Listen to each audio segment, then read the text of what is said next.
আমরা সবাই Charlie Charlie গেমের কথা শুনেছি।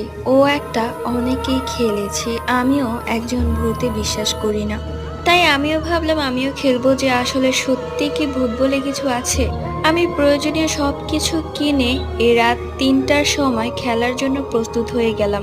একটা কাগজের ওপর ইয়েস অর নো লিখে সেটার ওপর দুইটা পেন্সিল রেখে দিলাম, যেমনটা গেমের নিয়ম। তারপর ঘরের সকল জানালা দরজা বন্ধ করে দিলাম। ঘরে বইছে না কোনো বাতাস। অবিশ্বাস করার তাহলেও কিছু থাকবে না যে চার্লি গেমটা সত্যি। তারপরে আমি যখন সবকিছু ঠিকঠাক করে বসলাম, বসার পরে প্রশ্ন করব, এই খেলার সময় হিন্দি বা ইংরেজিতে বলতে হয়, Charlie Charlie are you here?